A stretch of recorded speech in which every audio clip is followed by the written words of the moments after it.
Welcome back. Well, we do have the Nestle numbers on your screen. The revenue is higher than estimates. Our poll was 5,180. It's coming at around 5,268 odd crores.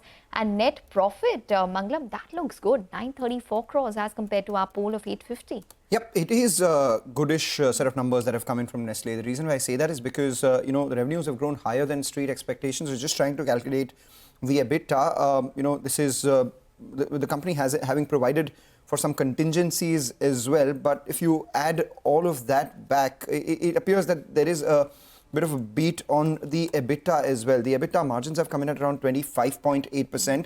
So that's a 310 basis points improvement over the last year.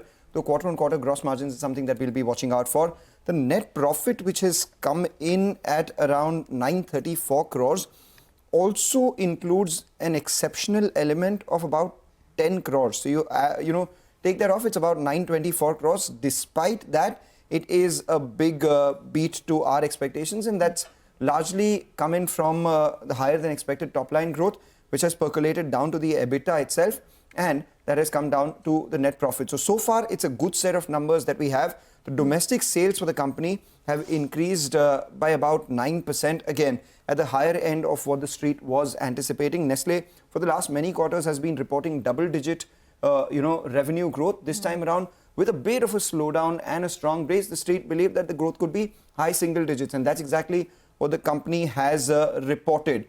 We do have Prakash Diwan with us. Prakash, 9% revenue growth on Nestle, slightly higher than our expectations. I believe the margins also have been higher than expectations, 25.4%. Street was working with a number of 24.4%, and that's percolated all the way down to the net profit. Having seen the stock move the way it has, with the headwinds that are there with regards to commodity prices, and at the same time, the concerns around Cerelac, etc., with the valuations it trades, both bull and bear case for Nestle. Where do you stand? Yeah, so I know I'm taking the safer middle path and saying I have a neutral stand at the current juncture, given the uncertainty around the Cerelac issue, because you really don't know how badly this could kind of impact it, or how long the remedial action would take. But if you focus purely on earnings, I think it's very impressive. Margins of 25% plus are definitely for a base like this, for a commodity, for a player like this with a scale like this, it's definitely very good.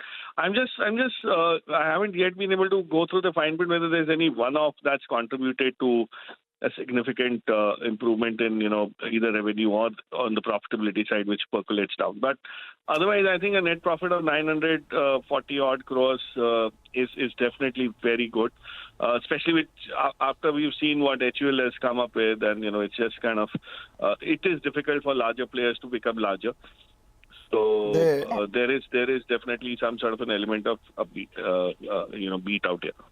So there seems no one-off yet, and most of their businesses across all platforms have done extremely well so far, and we've seen decent contribution coming from their latest vertical, pet care, which has been integrated into the company as well. And this is news that Ekta may find some interest in. Ekta, it's only poetic that it comes at halftime report where both of us speak about this. Nestle has actually entered into a definitive agreement to form a joint venture with, guess who? Dr. Reddy's, to take health science nutraceutical portfolio to consumers. This in light of, all that's happening in infant nutrition, a joint venture with Dr. Reddy's to deliver nutraceutical to kids. And that's interesting, because I think Dr. Reddy's is also, trying to strengthen their portfolio in these different differentiated segments within the Indian market. So I think that would be interesting. Nestle as well as Dr. Reddy's coming together. We have Naveen Kulkarni of Axis Securities joining in.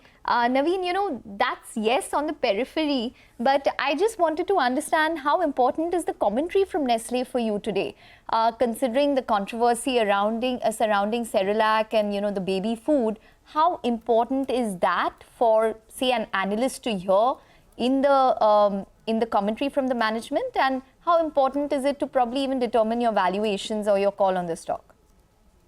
Yeah, I guess the commentary will be important to look at in terms of how they address the long-term strategic issues. because of course short-term impact on account of these things may not be very, very significant, but of course long-term impact is something which they need to address. However, what we have seen with Nestle is that Nestle is a company which has a very, very strong product profile. They have been able to consistently churn out, improve their product profile, and ride the premiumization trends in India very, very strongly, right? So, and it's also been an outlier in terms of the overall performance in the FMCG space, right? Again, this quarter numbers have been better than our expectations. So overall, I think that Nestle is in a very, very strong position, and they should be able to address these issues very, very well and manage their long-term growth trajectory at a reasonably strong pace. All right, Naveen, the stock trades at a premium to all the other FMCG stocks as well. So far, the growth has been higher. But now going into the next year, we will have a high base for Nestle, whereas others will start looking at a low or a favorable base coming in for them. At the same time, in the press release, there is no comment from the management on the infant nutrition issue. One would have thought of some sort of commentary coming in out here, but there's absolute silence on that. What is your call on the stock right now, and what is it that you are likely to move it to post any sort of commentary coming in from the management on the future? So, of course, we'll have to look at the numbers in depth a little more. And see, we are overall structurally positive on the stock from a long-term perspective. And see, Nestle has seen multiple issues in its history. And the biggest was, of course, what happened in Maggi. And they were able to come out of that also very, very successfully, right?